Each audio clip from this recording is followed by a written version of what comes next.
बिस्मिल्लाहिर्रहमानिर्रहीम, अस्सलाम वालेकुम। मैं हूं वसीम बादामी। कराची से मुताल्लिक एक अपेरेंटली अच्छी खबर ये है कि कम अज़ कम यहाँ का नोहा ऐसा लग रहा है कि सुना तो गया। कम अज़ कम यहाँ के लोगों की आहें और बुकाहें और सिसकियाँ और रोना धोना और तनकीद और ये सब कुछ ऐसा लग रहा है कि शायद नोटिस तो हुआ है, वरना तो हम यही कहते थे कि हादसे से बड़ा सानेहा ये हुआ। लोग ठहरे नहीं हादसा देकर के, बस एक इशू होता था फिर ख़त्म हो जाता था। अब ये वक्त बताएगा कि अभी भी ये जो हलचल है ये वक्ती है या इसका जो है वो कोई असर हमें नज़र आएगा। अभी जब मैं आपसे बात कर रहा हूँ सूरत हाल ये अफवाज पाकिस्तान के सरबरा जनरल कमर जावेद बाजवा इस वक्त कराची में मौजूद है, कराची के हालात के ही उन्वान से। अभी जब मैं आपसे बात कर रहा हूँ सूरत हाल ये कि अपोजिशन लीडर शहबाज शरीफ साहब, आज हमारी मुलाकात भी उनसे, वो भी इस वक्त कराची में मौजूद है कराची के हालात के हवाले से। अभी जब मैं आपसे बात कर रहा हूँ तो सूरत हाल ये कि पाकिस्तान के वज़ीर आज़म इमरान खान साहब भी जुमे के रोज़ कराची आने वाले हैं। वक्त बताएगा कि मामला बेहतर हुए नहीं हुए। आर्मी चीफ से आज क्या बात हुई तुम पूछेंगे। आज मुलाकात में शरीक एक ताजिर अनमो हमारे साथ भी मौजूद है, लेकिन इससे पहले ज़रा थोड़ा सा नक्शा देख लेंगे कराची की सियासी सूरत हाल, चूँकि ज़ाहिर है मसला सारा सियासी जमातों के गिर्द ही घूम रहा है।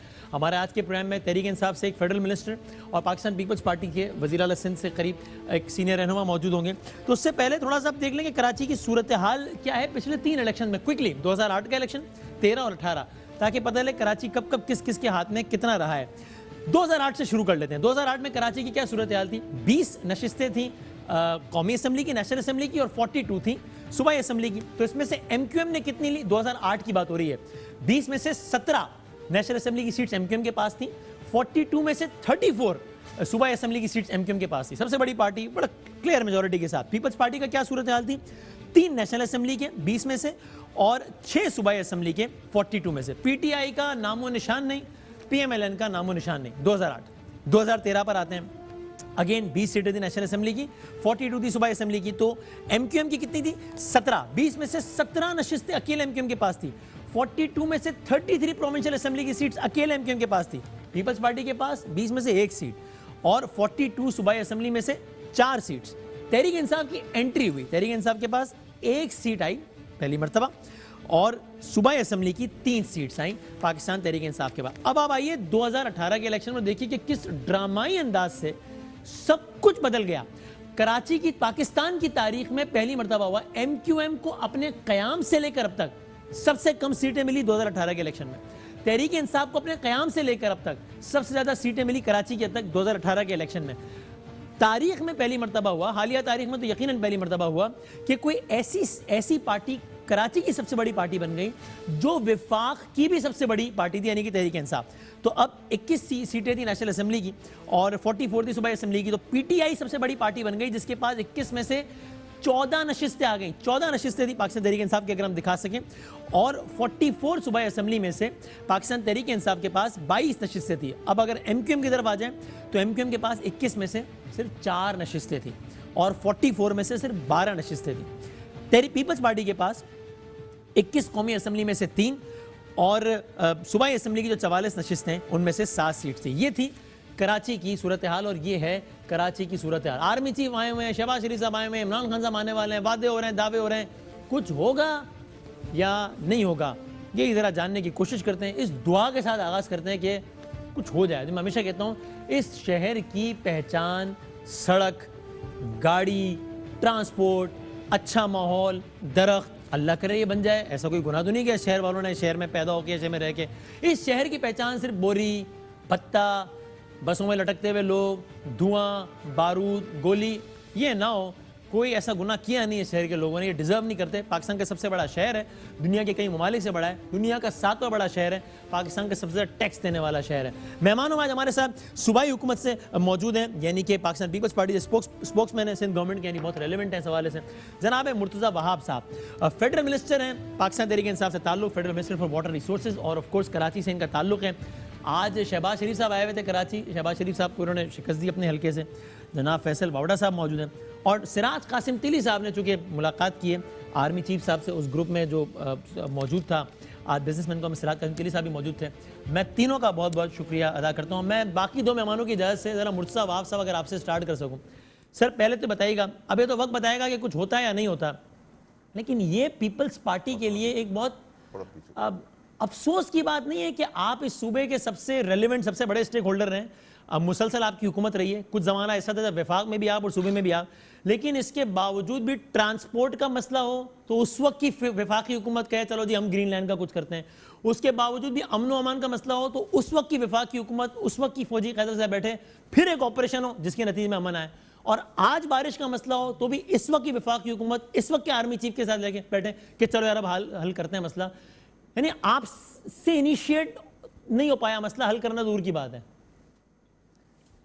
बिस्मिल्लाहिर्रहमानिर्रहीम।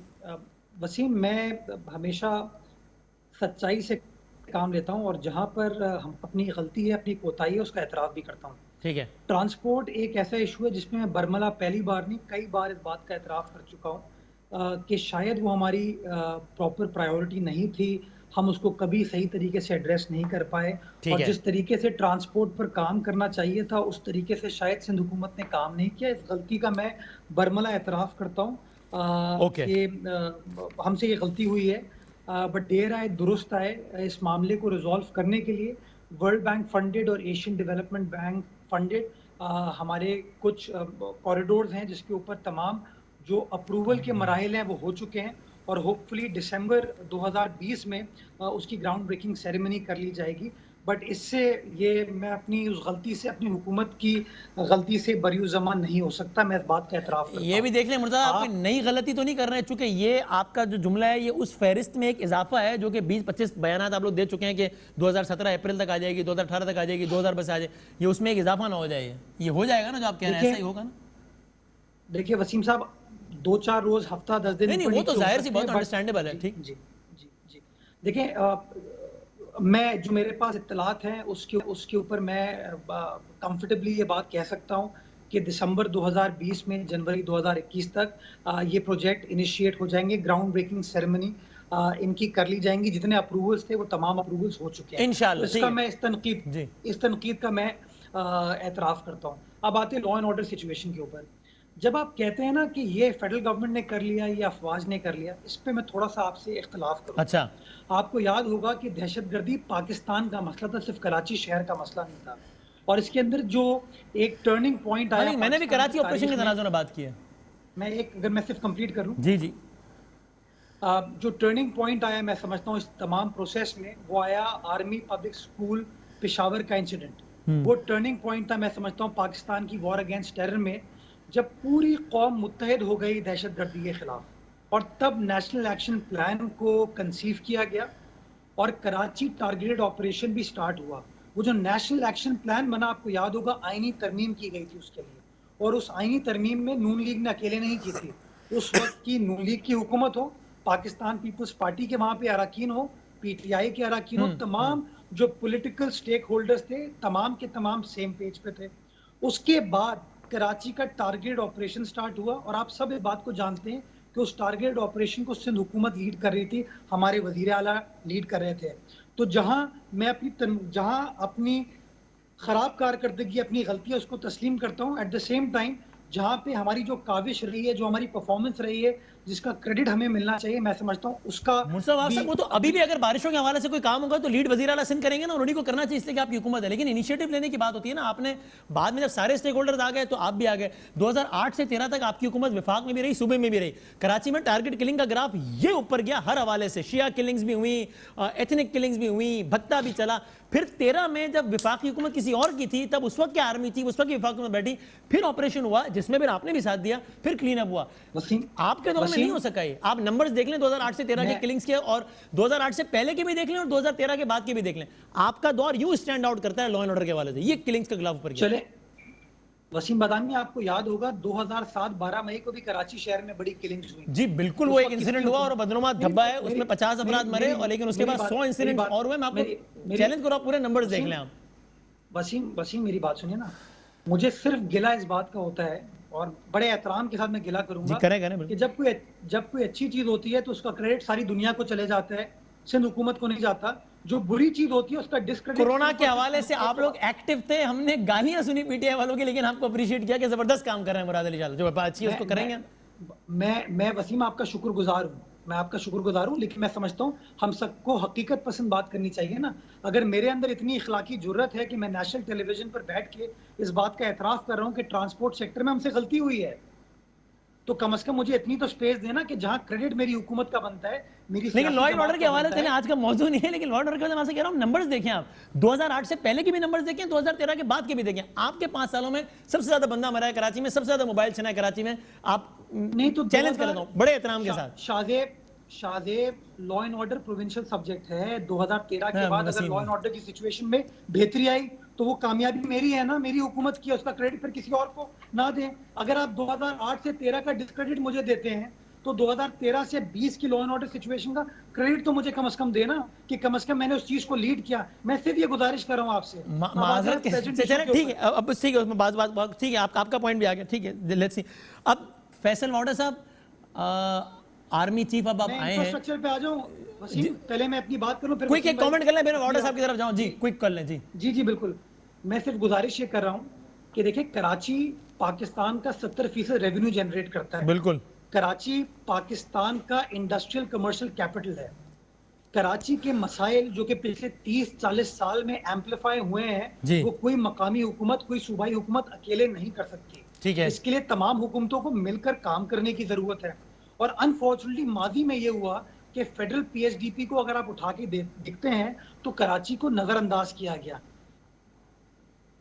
पॉइंट टेकन, आपका जरा सिग्नल भी लॉस्ट हो गया, जरा रिकनेक्ट कर लेते हैं, ठीक है बावड़ा साहब। लेकिन इस तनकीद से तो आपकी पार्टी के लोग, और आप इस वजह से कि ज़ाहिर आप फेडरल मिनिस्टर हैं, आप और एक और अली जदी साहब, तो वो लोग भी इस लिहाज से उभरना नहीं हो रहे कि चलें अब तो अच्छा है कि हरकत नज़र आ रही है, आर्मी चीफ भी आए और उसके हम देखेंगे असरात नज़र आते हैं या नहीं आते। लेकिन 2 सालों में आपको लगता है कि जो कुछ आप लोगों ने करना था वो किया? यानी इससे पहले बारिश में आरिफ अलवी साहब की कश्तियाँ नज़र आती थी, इससे पहले आप टॉक शोज में नालों और कचरे के सामने बैठे होते थे कि देखो यार ये क्या हो रहा है मेरे शहर में। अभी नजर नहीं आया उस तरीके से, ना आप ना आरिफ अलवी साहब।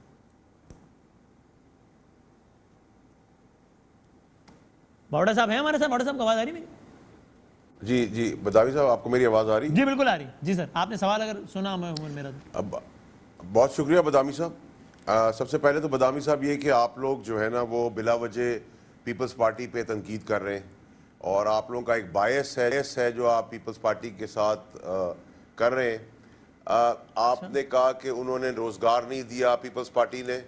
आपने इस पानी के अंदर देखा कि जितनी तबाही आई, घर ख़राब हो गए, गाड़ियाँ ख़राब हो गई, रेस्टोरेंट्स तबाह हो गए, अस्पताल तबाह हो गए। तो आपने देखा उन्होंने मज़दूर को अपॉर्चुनिटी दी काम करने की, डेवलपर को कंस्ट्रक्शन करने की, मैकेनिक्स को गाड़ियाँ ठीक करने की।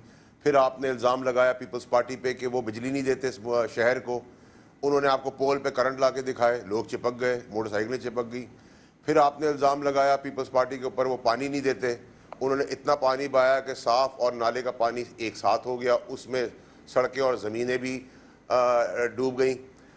उसके बाद आपने इल्ज़ाम लगाया पीपल्स पार्टी के ऊपर कि उनके पास इंफ्रास्ट्रक्चर नहीं है। उन्होंने आपको मीडिया पे आके दिखाया कि उनके पास ना कोई गाड़ी थी, ना कोई पाइपलाइन थी, और जिस जगह पे जाके उन्होंने पिक्चर दिखाई वहाँ पानी बिल्कुल खाली करा चुके थे वो। ये प्रॉब्लम आपकी है बदामी साहब, आपका मीडिया का बायस है पीपल्स पार्टी के ख़िलाफ़। पीपल्स पार्टी ने जो शहर का हाल किया है, इससे बेहतरीन शहर का हाल हो नहीं सकता। आपने बात की आरिफ अलवी साहब की किश्ती की, हाँ। तो वो प्रेजेंसी में खड़ी है, कराची लाने में थोड़ी देर लग गई। आपने मेरे कचरे की बात की, बैठने की, बिल्कुल आपने वजह फरमाया, लेकिन मेरे पास फिर लोग बुरा मानते हैं 18वीं तरमीम आड़े आ जाती है। मेरे साथ कॉन्स्टिट्यूशनल जो इनको राइट दिया है प्रोविंस ने वोट देने का, वो आ जाता है। मेरे पास सूबाई खुद मुख्तारी के बाद जवाज़ नहीं है, रास्ता नहीं है। लेकिन तो बावड़ा साहब, जब आप लोग इलेक्शन कैंपेन कर रहे थे तब आप कह रहे थे ये बल्दिया के 25 लोग मेरे साथ खड़े हो तो मैं शहर की तकदीर बदल दूंगा, तब आप नहीं 18 तरह की बात कर रहे थे। अब आप बदामी साहब देखिए ना, आपका मसला ये है कि आपकी मासूमाना बातें जो है ना वो फिर बीच में आ जाती हैं। अच्छा, आप मुझे इश्तियाल दिला रहे हैं कि मैं 25-50 आदमी के साथ इश्तियाल में आ जाऊं और काम करा लूं। मैं करा सकता हूं वो काम। आप एक सियासी कारकुन हैं, मैं आपसे पॉलिटिकल एफर्ट की तवक्को करता हूं। आप कोई वो थोड़ी है कि मैं आपको इश्तियाल दे रहा हूं और आप बंदे लेके चढ़ दौड़ है। आप पॉलिटिकल वर्कर हैं, विफाकी आप मुझे इश्तियाल दिलाएंगे बदामी साहब, आप मुझे इश्तियाल दिलवाएंगे, मैं इश्तियाल में आ जाऊंगा, आप जिम्मेदार होंगे, मैं नहीं होऊंगा। इश्तियाल दिला रहे हैं मुझे आप कोई चीज के जिम्मेदार नहीं है वैसे। नंबर दो ये कि देखिए, हमारे पास हमने सबको एक दूसरे के मैंडेट का एहतराम करना है। अब वफाक हम ये कह के बड़ी जिम्मा नहीं हो सकते कि ये पीपल्स पार्टी का मसला है, ये 18वीं तरमीम नहीं, का कराची मसला वालों है, के साथ मुश्किलों में ये खड़े सूबाई रहने का पर तो हुकूमत आपको 18वीं तरमीम नहीं रोक रही थी ना। पहले भी आप अपोजिशन में थे, कुछ कर तो नहीं सकते थे, लेकिन खड़े तो जाते थे ना। अब आरिफ अलवी साहब प्रेसिडेंसी बैठे रहे, आप भी नहीं आए, हालांकि कचरा ज्यादा था, पानी ज्यादा था, बारिश ज्यादा थी। देखिए बदामी साहब, अब हमें तो 14 सीटें इस शहर ने दी हैं जी, हम उसका एहतराम करते हैं, उनका शुक्रिया अदा करते हैं, लेकिन मुझे मैंडेट तो नहीं मिला ना। या तो मुझे 2/3 मेजॉरिटी दे देते, फिर मुझसे आप 65 साल का सवाल करते हैं 2 सालों में, और अगर मेरी लीडरशिप नहीं करती तो आप उनको भी टांग देते, साथ में हमें भी टांग देते। हमारे पास जो जितना इख्तियार है, जितनी अथॉरिटी है, उसके तहत जितना हम कर सक रहे हैं हम कर रहे हैं। नंबर 1। नंबर 2 ये कि अब जो हालात आपने देखे हैं, शहर बिलबिला उठा है, तबाही आ चुकी है, इकनॉमिक हब है, टैक्स पे करता है, उसके अंदर हम इंटरवेंट कर रहे हैं। बीच में हम FWO NDMA के थ्रू फंड बहुत बड़ा अनाउंस करने आ रहे हैं इमरान खान साहब, और वो हम डायरेक्ट सूबे के अंदर या शहर के अंदर वो तरक्की आता काम करेंगे और बेहतरी लाएंगे। लेकिन ये रिस्पॉन्सिबिलिटी मुर्तज़ा वहाब साहब की पार्टी की है, और हम चाहते भी हैं कि हम उनके साथ मिलकर इस शहर का मसला करें। मैंने तो 1 साल पहले ये प्रपोजल दिया था कि पीपल्स पार्टी के साथ PTI, MQM, JI, ANP, for that matter जो नॉन इलेक्टिंग है, PSP, उन सबको भी बिठाएं, साइकिल वाले को भी बिठाएं, रिक्शे वाले को भी बिठाएं, बिजनेसमैन, इंडस्ट्रियलिस्ट को भी बिठाएं, ताकि इस मसले का हल निकाल सके। लेकिन अनफॉर्चुनेटली उस वक्त हमारे एलाइज जो थे उन्होंने उस पर ऑब्जेक्शन और रिजर्वेशन डाली थी। अच्छा, आज हम बैठ रहे हैं और मेरे ख्याल से हमें साथ बैठ के ही ये मसला हल करना होगा। जो हमारे हिस्से का काम है, हम अगर ट्रस्ट नहीं करते सूबाई हुकूमत के ऊपर तो वो हम डायरेक्टली कर लेंगे, उसका कोई मैकेनिज्म बनाएंगे। जहां सूबाई हुकूमत कर सकती है उनको करना होगा क्योंकि उनका मैंडेट अब है। देखते हैं कि ये ठीक है। और उसके अलावा हाँ, कंसोलिडेट करके हमें करना पड़ेगा। अब इसके लिए हमें आर्मी को डिप्लॉय करना पड़े, फेडरल गवर्नमेंट की डायरेक्शन के ऊपर, इंस्ट्रक्शंस के ऊपर। अच्छा, इसमें या मजीद FWO बात करते हैं करना आगे पड़े, जाके, ठीक है। NDA लेकिन मैं जरा करना पड़े, सिराज साहब SRO से करना पूछ लूँ पड़े। जरा, ठीक है, पॉइंट है कि मैं आगे इसमें, लेकिन सिराज साहब क्या आर्मी चीफ की मीटिंग में क्या कोई यकीन दहानी, कोई एश्योरेंस, क्या मीटिंग का क्या खुलासा था, क्या कहा आपसे बाजवा साहब ने? बिस्मिल्लाहिर्रहमानिर्रहीम। हाँ Waseem, thank you so much. बात ये है कि आर्मी चीफ के पास 2 घंटे की मीटिंग जो चली है, अच्छा, उसमें 99% हम लोगों ने बोला वकील है। लेडी साहब कह रहे थे 3.5 घंटे की मीटिंग में। चलो खैर, वक्त गुजरने का पता ही नहीं चला होगा, महफिल वेटिंग ऐसी टाइम ले लिया ना उन्होंने, साथ है। वेटिंग टाइम ले लिया। कोई बात नहीं, अकेले जो कहा है अपनी जगह पे ठीक होगा आपके हिसाब से। बात सिर्फ सिंपल ही है कि हम लोगों ने सबने अपनी अपनी बातें करी है कराची के हवाले से, इसलिए कि कराची का हाल इस वक्त सबको पता है। सही बात। और मैं बड़े दिनों से ये कह रहा हूँ, वही चीज मैंने भी रिपीट की है कि इंफ्रास्ट्रक्चर को ठीक करना है, NDMA FWO के थ्रू हो, और इसमें हो सके तो ये हुकूमत फंडिंग करे, सिंध भी और फेडरल भी, और सब सुपरवाइज करे और किसी तरह हमारा इंफ्रास्ट्रक्चर बढ़ाए। देखिए इतना सारा हम टैक्स देते हैं, ये हमारे साथ क्या हो रहा है कि हमको जाके सबसे मांगना पड़ता है। मुझे तो अजीब सा लगता है कि भाई हमको हुकूमतों को कहना पड़ता है कि भाई हमारे रोड बना दो, भाई हमारे ये बना दो, वो बना दो, इंफ्रास्ट्रक्चर कर दो, सीवरेज ठीक कर दो।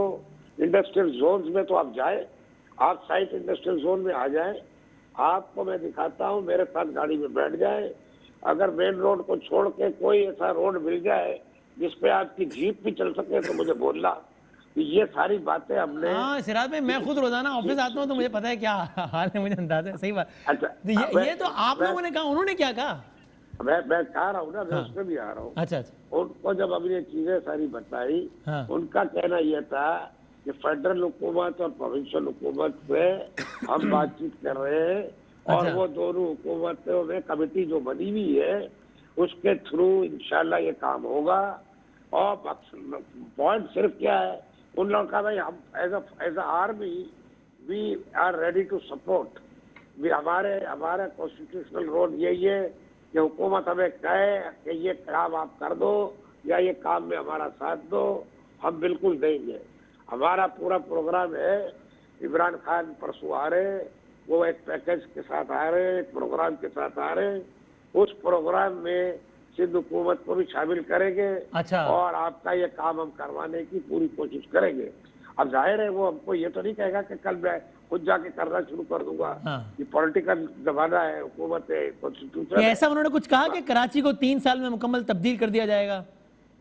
भाई बात यही हो रही थी कि 3 से 4 साल लगेंगे, अगर सही हो गया और जाहिर है मुकम्मल तब्दील हो सकता है अगर ये मेरे सारे भाई या पॉलिटिशियन बैठे हैं, थोड़े बड़े हो जाए और मेहरबानी करके शहर का सोचे, जिधर से इनको रेवेन्यू मिलता है और इतना रेवेन्यू मिल रहा है वो और बढ़ सकता है ना, घटेगा तो नहीं।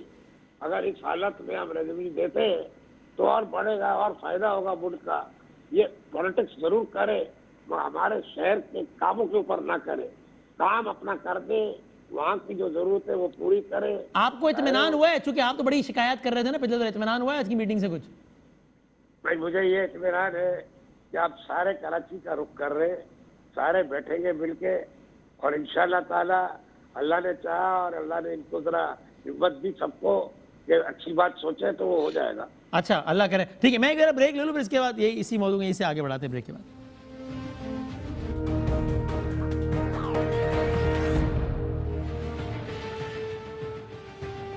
खुश आमदीद फैसल साहब, ये सिराज का दिल्ली ब्रेक में कह रहे थे यार आपने आज कोई मासूमाना सवाल नहीं किया तो कर लेता हूँ जरा। ये बताएं 18वीं तरमीम के मसाइल और वो सब तो अपनी जगह, लेकिन ज़ाहिर है जब आप इलेक्शन जीत कर आ गए तब तो आपको पता था ना कि अब नंबर गेम ये है, अब हम क्या कर सकते हैं और क्या नहीं। इलेक्शन जीतने के बाद प्राइम मिनिस्टर साहब ने कहा कि 162 अरब रुपए रखे हैं कराची के लिए। इस ऐलान को हो गए तकरीबन 18 महीने, तो 162 अरब में से कितने अरब रुपए दे दिए आपने कराची वालों को? देखिए बदामी साहब, जो इंटेंशन है, जो नीयत है, वो प्राइम मिनिस्टर साहब की यही है। जो फिगर्स दिए मेरे ख्याल से इससे ज़्यादा होंगे, लेकिन जिस क्राइसिस में और जिस सिचुएशन में हमें मुल्क मिला वो भी लोगों को, कौम को पता है कि हमने कितने कर्जों की अदायगी दी। तो मुल्क मिलने के बाद उन्होंने ऐलान किया, सूद भरा। ये पहले इलेक्शन से पहले का ऐलान नहीं है, बात का है वज़ीर-ए-आज़म बनने में 162 अरब। देखिए सर, उसके बाद बहुत सारे अहम क्राइसिस से गुजरे हैं और गुजर रहे हैं अभी तक। और जहाँ तक नीयत की बात है, जैसे मैं अभी भी आपसे कह रहा हूँ कि कराची के इश्यूज़ के ऊपर भी ना फंड्स का मसला है आज की तारीख में, ना कोई और चीज़ का मसला है, मसला है नीयत का। अगर हम एक दफ़ा ये सोच लें कि ये पीपल्स पार्टी का मैंडेट के बाद ये पीपल्स पार्टी के हवाले सिंध नहीं है और ये सिंध उतना ही उनका है जितना मेरा है और जितना का तेली साहब का है और जितना आपका है, तो शायद हम इस सिचुएशन से अभी हट के, पॉलिटिक्स के हट कर ये मसले का हल पे पहुंच जाएंगे। हमें पैसे का प्रॉब्लम है, नीयत का, एग्जीक्यूशन का और काम कराने के तरीके का हमने तायीन करना है।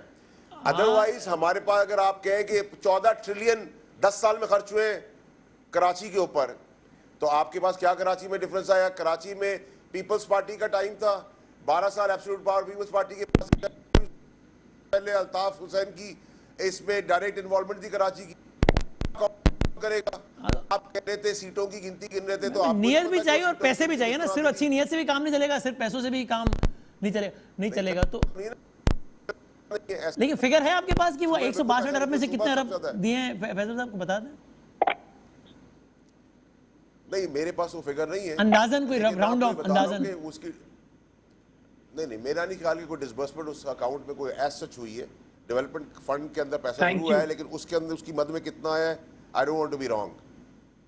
तो फैसल साहब, ये भी एक क्वेश्चन मार्क नहीं है? 1.5 साल पहले 162 अरब का ऐलान करते हैं और उसमें डिसबर्समेंट ही नहीं होती। मतलब आपके पास अगर आप रेवेन्यू और इश्तिहार नहीं कमाएंगे तो आपको तनख्वाह कहाँ से देंगे? आप अपने मालिक से बात पूछेंगे ना। आपकी डिस्काउंट्स हुए हालात की वजह से। इसी तरह जब मुल्क के अंदर प्रायोरिटी, अर्जेंसी और इंपॉर्टेंस, 3 चीज़ों का डिफरेंस है ना। सुनने को एक चीज़ लगती है, इंपॉर्टेंस, प्रायोरिटी और अर्जेंसी। जिसकी अर्जेंसी है वो पहले किया। जिधर हम दिवालिया कर रहे थे, जहाँ मुल्क बैंकरप्सी के ऊपर जाता है, उसको संभालते या पहले इसको संभालते? और इधर मैकेनिज्म तो हमारे पास डेट रीपेमेंट में चले गए वो पैसे। एक ट्रस्ट डेफिसिट है हमारे पास, एक ट्रस्ट का भी एलिमेंट है ना। हम दोनों पार्टीज एक दूसरे पर ट्रस्ट नहीं करती। हम कहते हैं जी आपका 12 साल था, आप शहर खा गए, ये कहते हैं हम आप पे ट्रस्ट नहीं करते।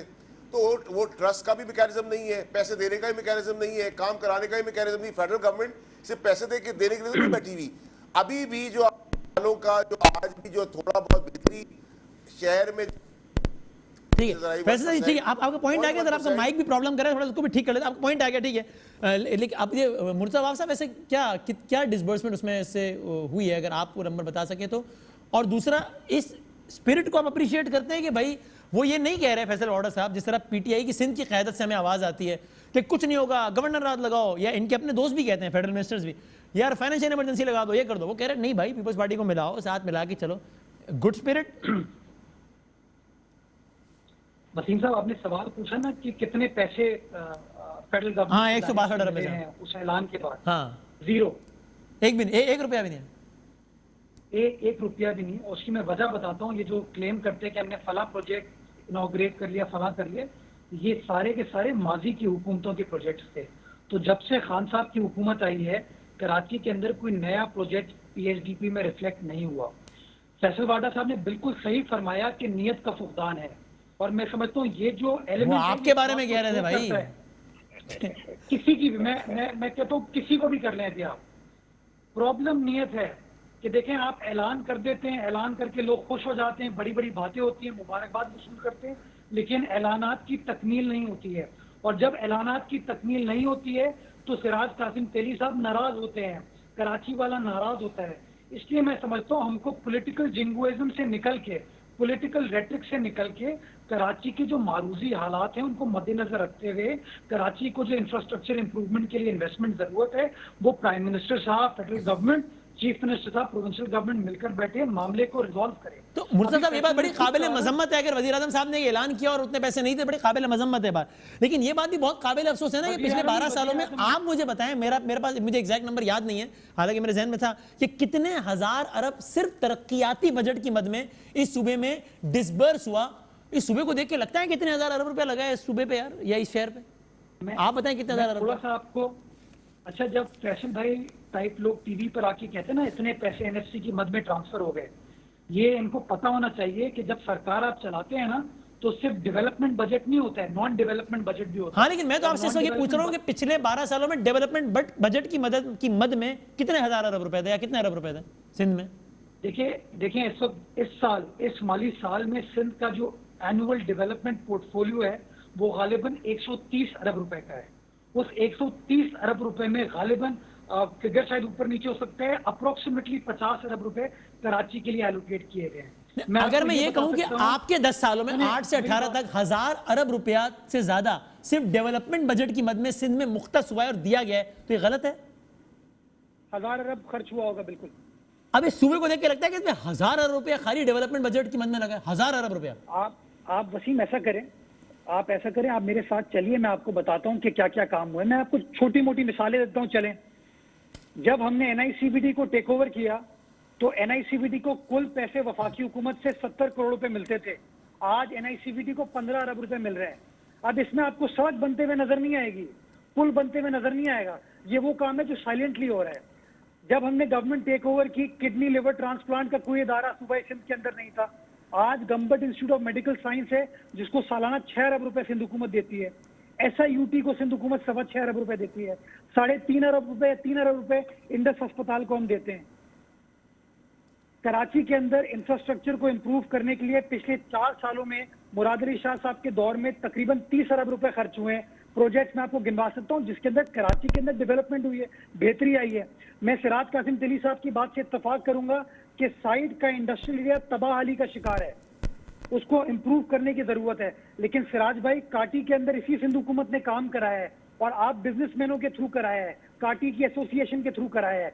अपना लाठी के अंदर इसी सिंध हुकूमत ने लाठी को पैसे देके काम करा रही है, ये भी फैक्ट है। इसी सिंध हुकूमत ने कराची ठट्टा डुअल कैरेज वे बनाया, इसी सिंध हुकूमत ने हैदराबाद मीरपुर खास डुअल कैरेज वे बनाया, वो भी जाके देखिए आप कंपेयर कर सकते हैं M9 को कराची ठट्टा डुअल कैरेज वे से। इसी सिंध हुकूमत ने थर कोल पावर प्रोजेक्ट के तहत उमरकोट में, थर पारकर में जो सड़कों का नेटवर्क बनाया वो आपके सामने। तो ये इतना सारा काम हो गया है, तो फिर ये मैं, सिराज भाई, ये सब हम किस बात पे रो रहे हैं फिर? तो ठीक है, मैं कुछ कहूँ? हाँ, सिराज भाई जवाब देंगे। वसीम, आप मुझे सिराज भाई बड़े एहतराम के साथ मुझे कंप्लीट करने दें। जी। मुझे बता दें कि जो मैंने चीजें आपको गिनवाई हैं या जो मैंने आपको बताई हैं वो गलत हैं। नहीं, लेकिन मुझे वो बातें ठीक हैं, लेकिन मुझे लगता है कि इस सूबे के हजम को देखते हुए इससे बहुत ज्यादा, इन्हीं पैसों में इससे बहुत ज्यादा हो सकता था। चूंकि मैं आपको एक पूरी फहरिस्त गिनवा सकता हूं कि जो नहीं हुआ है और वो फहरिस्त उसको आउट नंबर कर देगी। मैं आपको एक छोटी सी मिसाल देता हूं इन टर्म्स ऑफ नंबर्स, छोटी सी मिसाल देता हूं। अगर आप पुलिस डिपार्टमेंट का बजट देखेंगे ना सिंध हुकूमत का, तो बजट है गालिबन कोई 95 अरब रुपए। उसमें तनख्वाहों की मद में जाते हैं 81 बिलियन। 81 अरब है तनख्वाह और पेंशन का बजट आपका। 14 अरब बचते हैं पुलिस की इंप्रूवमेंट के लिए, कैपिटल इंफ्रास्ट्रक्चर को इंप्रूव करने के लिए। जब फैसल वाडा साहब इस्लामाबाद में बैठ के बात करते हैं ना, तो वो कहते हैं 95 अरब रुपए पुलिसिंग के लिए ऊपर खर्च हुए, नजर नहीं आ रहा आपको कुछ। लेकिन एक्चुअली उसके अंदर जो सबसे बड़ा पोर्शन है, 90% पोर्शन जो है वसीम, वो जाता है तनख्वाहों में, वो जाता है पेंशन। पॉइंट ठीक है। सिराज साहब, आप सिराज साहब जी बताइए। सिराज साहब, मैं बड़ी शॉर्ट में बात करूंगा। हाँ मुर्तजा वहाब के लिए कि देखे, साइट इंडस्ट्रियल एरिया खराब है ना, तो उधर साइट लिमिटेड एक इदारा है, और वो इदारा हुकूमत का इदारा है और उसको काम करना चाहिए। और अगर आपको याद हो, मेहदी शाह साहब बेचारा का इंतकाल हो गया, वो उसने 1 अरब से ऊपर पैसे पास कराए थे मुराद अली शाह से और रोड बनवाने के लिए, और वो आपका इदारा साइट लिमिटेड का वो नहीं कर रहा। आप दूसरे इंडस्ट्रियल जोन की बात कर रहे हो ना, वहाँ कंपनियां बनाई थी मुशर्रफ ने, और वो कंपनियां सिराज भाई पैसे किसने दिए? वो बता पूरी बात सुनो ना। वो कंपनियां मुशर्रफ ने जो बनाई थी, वो बिजनेसमैनों को पैसा वो भी देता था, आप भी देते थे। यहाँ आपने कंपनी बनाने नहीं दी। यहाँ आपके उस वक्त पीपल्स पार्टी और एमक्यूएम साथ थे, और आप लोगों ने वो कंपनी भी नहीं बनाने दी। और जो कंपनी इस वक्त है वो आपके कंट्रोल में है, हमारे कंट्रोल में नहीं है। आप साइट लिमिटेड को अपने कंट्रोल से बिजनेसमैन को दे दो, फिर देखो क्या होता है। आप समझे वसीम भाई जी, ये मैं रिकॉर्ड पे कह रहा हूँ, आप किसी पार्टी के ऑफिस बेरर को बुला लें, वो आपको बता देगा कि वजीर आला सिंध ने, सिंध हुकूमत ने काटी को कितने पैसे दिए, और सड़कें सिंध हुकूमत के दिए हुए पैसों से सड़कें बनी। अगर साइट लिमिटेड के अंदर ये अपना गिला करते हैं, मैं इनके गिले की तायीद कर रहा हूँ। मैं कह रहा हूँ कि तबाहाली का शिकार है, बट मैं ये कह रहा हूँ कि सिराज कासिम तेली साहब फेडरल गवर्नमेंट को भी टैक्स देते हैं। नेशनल एक्सचेकर के अंदर कराची 70% कंट्रीब्यूट करता है। आइए वफाकी हुकूमत, सूबाई हुकूमत मिलकर साइट की रोडों को ठीक करे, मैं तैयार हूँ। लेकिन मैं कह रहा हूँ वफाकी हुकूमत तो गुजारिश ये है कि हम इतने बड़े लेवल पे बात कर रहे हैं कि एक सूबे की पूरी बात कर रहे हैं, एक शहर की बात कर रहे हैं जो दुनिया के कई मुल्कों से बड़ा है, एक हुकूमत की बात कर रहे हैं जो कि 10 साल से सूबे में है और 5 साल विफाक प्लस सूबे में रही। तो इस तरह फहरिस्त तो आपने 15 कामों की गिनवा दी, आप 40 की और भी गिनवा देंगे। हम तो मेगा लेवल पे बात करेंगे ना। नजर कहाँ आ रहा है? आप यानी मैं एज अ कराचीआइट कंपेयर करता हूं कराची और लाहौर को, मुझे फर्क नजर आता है। सिंध और पंजाब में फर्क नजर आता है। मुझे यहां से इस्लामाबाद जाना होता है, मैं लोगों से पूछता हूं रास्ता कैसा है, वो कहते हैं सखर तक बड़ा करके आगे क्लियर है। ये सखर तक में क्या मुसीबत है? सखर यानी क्यों आगे इंडिया शुरू हो जाता है क्या? यानी इस तरह की सौ एग्जांपल्स हैं। लियारी में क्या प्रॉब्लम है? मतलब लियारी तो आपका इलाका है, वो ठीक करते हैं, आइडियल होता है, वो लड़काना आइडियल होता है। वसीम, आपने बड़ा अच्छा सवाल पूछा। ये कराची टू हैदराबाद मोटरवे बनी है, फेडरल गवर्नमेंट की बनाई हुई है, नेशनल हाईवे अथॉरिटी के अंडर वो आती है। हैदराबाद टू सक्खर भी फेडरल गवर्नमेंट को बनाना है। Sukkur to Multan federal government ने बनाया है, किसी सूबाई हुकूमत ने नहीं बनाया है।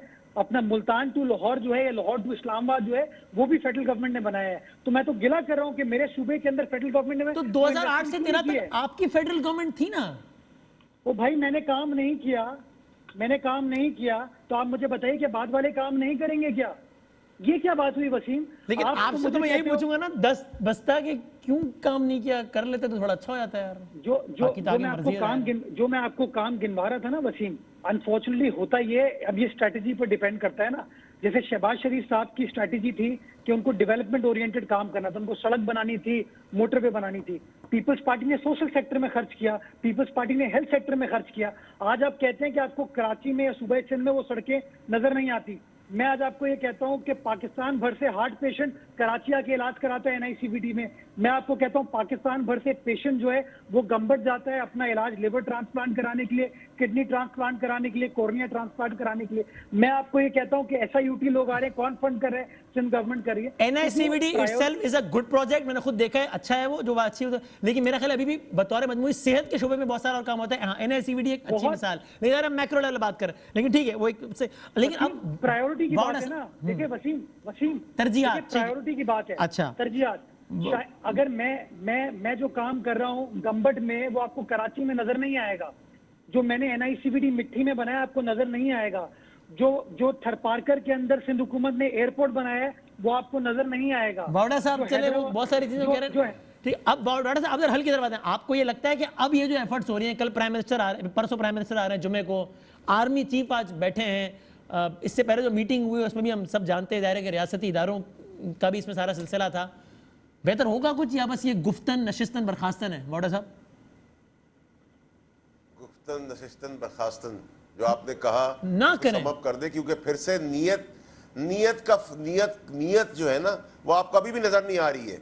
यार आपने सारी उम्मीदों पर ही बारिश कर दी है। तेली साहब, एक तो अभी इतनी बारिश है, जान छूटी नहीं, हम नहीं बारिश बातें कर रहे हैं ना। हाँ। देखिए मेरी और मुर्तजा की बातें आप छोड़ दें। ठीक है। सिराज तेली साहब एक न्यूट्रल आदमी है, ब्लंट आदमी है, बोल्ड आदमी है, इंडस्ट्री चला रहे, टैक्सेस देते, हम इनके सामने बड़े हुए हैं, मैं भी और मुर्तजा भी और आप भी। जी हाँ जी हाँ। देखिए आर्मी डायरेक्ट इंटरवीन नहीं कर सकती, आर्मी को फेडरल गवर्नमेंट कहेगी काम करने को, लेकिन प्रोविंशियल गवर्नमेंट उस काम को रोकेगी, क्योंकि मसला नियत का नहीं है, क्रेडिट का आ जाएगा। ये कैसे क्रेडिट लेने देंगे सूबा वफाकी हुकूमत को, चाहे उसके लिए कराची सफर करे, सिंध सफर करे, यही होता रहा पूरे पाकिस्तान में।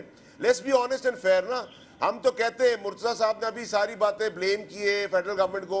मैं मुर्तजा साहब की पार्टी के पास आया, मुर्तजा साहब भी मौजूद थे, कायम मुराद अली शाह साहब थे, हमने सिंध बैराज की बात की, हमने 35 करोड़ रुपए की स्टडीज अप्रूव कराई, इनको ऑन बोर्ड लिया, इनके स्टाफ को, इनके नॉमिनेटेड लोगों को अपनी टीम का हिस्सा बनाया, जो कि मेरा प्रोग्रेटिव नहीं था, मैं बगैर उनके भी कर सकता था, मुझे मेंबर्स लेने की जरूरत नहीं थी, मैं सूबे से इजाजत जरूर लेने का मजाज था। सही है। लेकिन मैंने इनकी टीम भी ली, बिकॉज मुझे प्रोजेक्ट देना है अपने शहर को, अपने सूबे को, ये नहीं सोच के देना कि पीपल्स पार्टी को क्रेडिट मिलेगा इसका।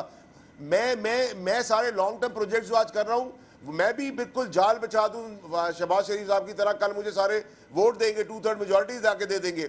लेकिन मुझे जो आज गालियां या बुरा भला या पीटीआई को कहा जा रहा है, उसका हम इसलिए बुरा नहीं मान रहे, एक तो हमसे 65 साल का हिसाब 2 साल में ना ले, नंबर 1। नंबर 2 है कि हमें जो आज वो कह रहे हैं अवाम, वो बिल्कुल इसलिए कह रहे हैं कि उनको आज भी हमसे तवक्को है, वो हमें ये कहते हैं इनसे डिफरेंट है, तुम थोड़ा सा डिफरेंस क्रिएट करके दिखाओ, विच दे आर राइट, वो बिल्कुल ठीक कर रहे हैं। तो हमें तो उनका क्रिटिसिज्म भी बुरा नहीं लग रहा, हम उसी क्रिटिसिज्म के तहत आगे बढ़ रहे हैं। हम वफाकी बजट, वफाकी मशीनरी, वफाकी इदारे इन प्लेस लाएंगे, लेकिन हमें सूबे की मदद की जरूरत दरकार है कदम कदम पे, जो हमें नहीं मिलेगी। मैं फिर आपको बता रहा हूं, वफाक देगी, वफाक फंड भी अनाउंस करेगी, वफाक अपने इदारे भी देगी, वफाक काम करने का प्लान भी देगी, लेकिन सूबा कॉपरेट अगर नहीं करेगा, जो नहीं करेगा, क्योंकि मसला आया ये तो बहुत ही फिर होपलेस सिचुएशन है। एक फेडरल मिनिस्टर कर जाएंगे, एक फेडरल मिनिस्टर टीवी प्रोग्राम में इसरार के साथ रिपीटेडली कह रहे हैं कि हमें पता है प्रोविंशियल गवर्नमेंट रेलेवेंट नहीं करेगी, हाँ हमें सपोर्ट, चूंकि देखिए मुर्तजा साहब ये बात तो अब हो रही है कि अब अगर कोई काम होगा तो तासुर ये बनेगा कि पीपल्स पार्टी ने तो नहीं किया, फौज ने आके करवाया, पीटीआई ने किया, तो अब पीपल्स पार्टी नहीं चाहेगी कि काम हो, इसलिए कि अब काम होगा तो क्रेडिट नहीं मिलेगा पीपल्स पार्टी को। अभी फेडरल मिनिस्टर है वो कह रहे हैं कि मैं आपको बता रहा हूँ गुफ्ता नशीद बर्खास्त में कुछ नहीं होगा, ये तो बस फिर फातिहा पढ़ लें कराची वाले, सो जाए मर के, कुछ नहीं होने वाला। फिर वसीम, अगर फौज करेगी तो सब क्रेडिट जो है वो पाकिस्तान को जाएगा, रियासत को जाएगा, पीटीआई को नहीं जाएगा। प्रॉब्लम ही यही है। ये जरा इनको थोड़ा हमारा ऑर्गन है मुर्तजा साहब, भाई पाकिस्तान का रियासत का है, पीटीआई का नहीं है। गलत इस तरह की तो मैंने कहा कि फौज करेगी तो पीटीआई को मिलेगा क्रेडिट, मैंने कहा फौज करेगी तो पीपल्स पार्टी को नहीं मिलेगा कि फौज ने करवाया। आपने माशाल्लाह उसको कनेक्ट जिस तरह पीटीआई के साथ किया ना, वो बड़ी खूबसूरती के साथ किया था। तो मैंने अपनी मासूमाना बात की है, बाकी अब आगे मैं अपने कहे का जिम्मेदार हूँ, आपके समझे का जिम्मेदार नहीं हूँ, लेकिन मैं कह रहा हूँ आपको नहीं मिलेगा क्रेडिट, और वो कह रहे हैं कि आप नहीं करेंगे सपोर्ट। वसीम मेरी बात सुने, इसको उलट कर लें। अच्छा, अगर कराची के हालात ठीक हो जाएंगे तो उसका एक्चुअल क्रेडिट तो प्रोविंशियल गवर्नमेंट के पास जाता है। कैसे एमक्यूएम पीटीआई मानेगी, कैसे इस चीज को एक्सेप्ट कर लें? अब आप मुझे बड़ी छोटी सी बात देंगे ना, फैसल ने खुद इस बात का एतराफ किया आपके प्रोग्राम के पहले सेगमेंट में कि 162 अरब रुपए में से कोई पैसा कराची को मुंतकिल नहीं हुआ। ये मेरी नीयत को डाउट कर रहे हैं, मेरी सपोर्ट को डाउट कर रहे हैं वो सियासी जमात, वो हुकूमत जिसने ऐलान करने के बाद 1 रुपया कराची शहर को नहीं दिया। तो मुझे बताइए, मैं बहस फॉरगेट पीपल्स पार्टी सिंध गवर्नमेंट, मैं कराची वाला हूँ, सिराज कासिम तेली कराची वाले हैं, आप कराची वाले हैं, आप मुझे बताइए आप कैसे भरोसा करेंगे कि वो 162 अरब रुपए जब इन्होंने खुद इन्वेस्ट नहीं किए ऐलान करने के बाद, 18 महीने गुजर गए, 0% काम नहीं। He wants to respond to it. एक मिनट वसीम भाई, इन्होंने हैदराबाद की यूनिवर्सिटी का इफ्तिताह किया इस्लामाबाद में बैठ के, आप चेक कीजिए क्या यूनिवर्सिटी कायम हो गई है? इन्होंने थरपारकर के लिए अस्पताल का ऐलान किया, आरओ प्लांट का ऐलान किया, क्या एक अस्पताल या आरओ प्लांट लगाया? वैलिड सवाल है। Faisal wants to respond to it, कह रहे हैं कैसे भरोसा करें आप पे भाई? देखिए आप ऐलान करके पैसे नहीं देते। बदामी साहब मैं कहता हूं कि मुर्तज़ा वहाब साहब इस ऐलान की पेनल्टी और 1.5 साल पौने 2 साल का डिले के ऊपर जो सजा देते थे, मुझे अब ये बताएं कि 12 साल जो इन्होंने एब्सोल्यूट पावर में इस शहर का हाल किया है और वफाक में जब ये थे, ये अपनी सजा खुद तजवीज कर लें। 2 साल की मेरी सजा और 12 साल की सूबे में डायरेक्ट और वफाक मिला के 18 साल की खुद बना ले सजा, डिसाइड कर ले।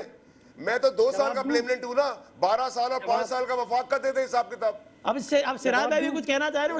मैं ये सोच रहा हूँ वसीम इनके 2 साल, उनके 18 साल, वो कह रहे हैं मुझे भी सजा दो। मैं सोच रहा हूँ मुझे किस बात की सजा है यार?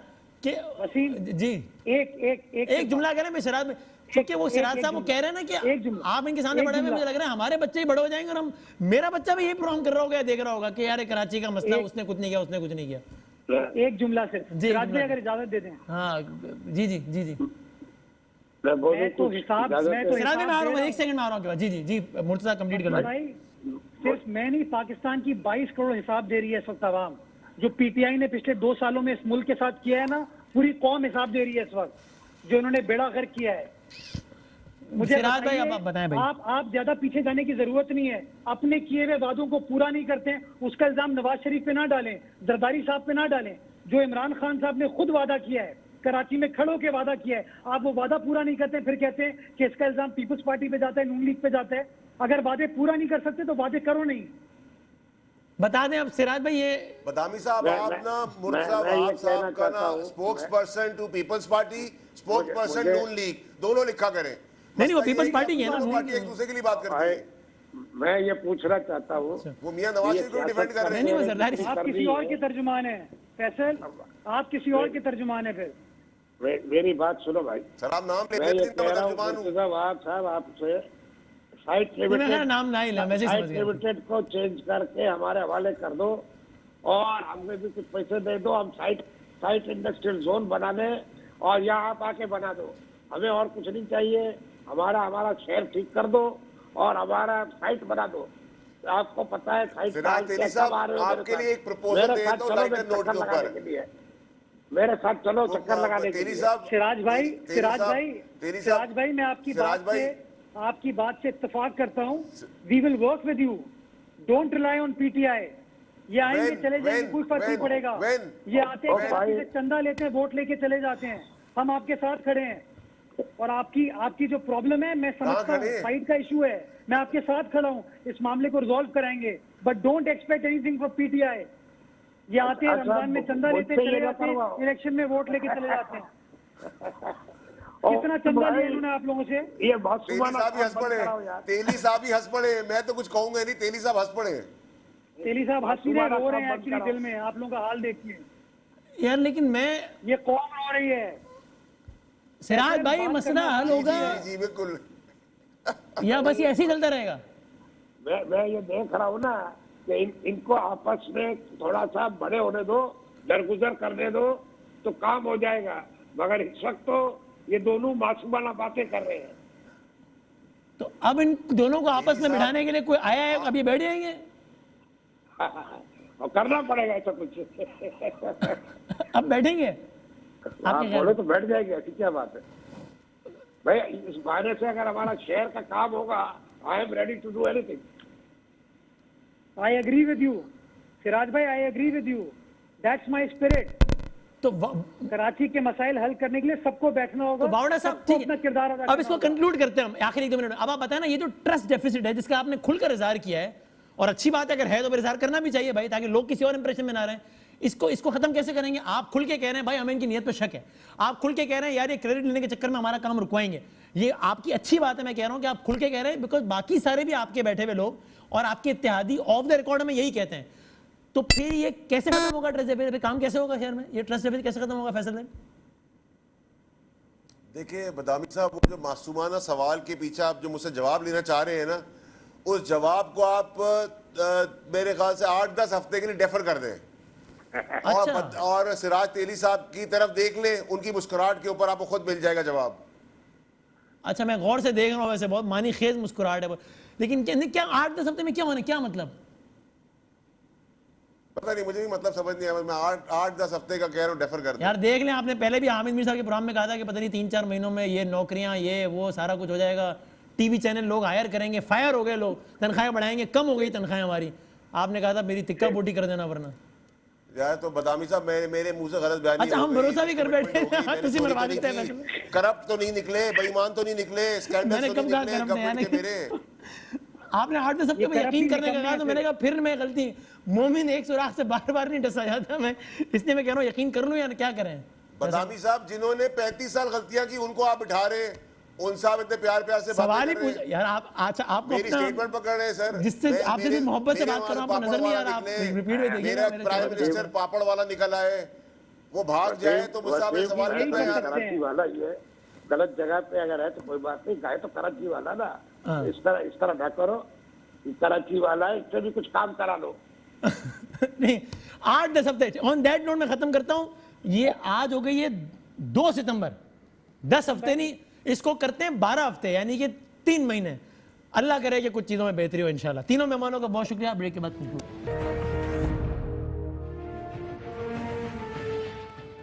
इख्तिताम इस दुआ के साथ करते हैं कि कराची के मसाइल पर हमें इस वक्त बजाय तो एक पुरुम्मीद सूरत हाल नज़र आ रही है, लेकिन आपको बता दूं कि बहुत सारे लोग हमसे ऑफ द रिकॉर्ड, गवर्नमेंट के भी, इत्तेहादी भी वही बात करते हैं जो फैसल ऑर्डर साहब ने आज हमारे शो में ऑन द रिकॉर्ड कर दी है। सही या गलत का मुझे नहीं पता। वो ये कहते हैं कि भाई अब अगर कोई काम होगा तो तासुर आएगा कि इसका क्रेडिट हमें मिलेगा, पीटीआई को मिलेगा या फौज को मिलेगा, पीपल्स पार्टी को नहीं मिलेगा, इसलिए पीपल्स पार्टी अब इन कामों में जो है वो रोड़े अटकाएगी। मैं नहीं पीपल्स पार्टी इल्जाम लगा रहा, लेकिन तजिया फैसल ऑर्डर साहब ने ऑन एयर कह दिया कि ये गुफ्तन नशिस्तन बर्खास्तन होगी, कुछ भी नहीं होगा। अगर ये ऐसा है तो फिर ये कराची वालों के लिए तो फिर ये मतलब मैं क्या कहूँ, यानी फिर ये मायूसी दर मायूसी। आई होप के तमाम तर सियासी जमातों उनके लीडरान, जरा सिराज कायम तरीन साहब ने कहा, बड़ेपन का सबूत देंगे, बड़े होंगे, क्रेडिट की जंग को थोड़ा छोड़ देंगे, और ये जो लोग यहाँ से कचरे से जंग लड़ रहे हैं वो लोगों को जीतने देंगे और कराची को एक बेहतर शहर बनने देंगे इंशाल्लाह। अल्लाह हाफ़िज़।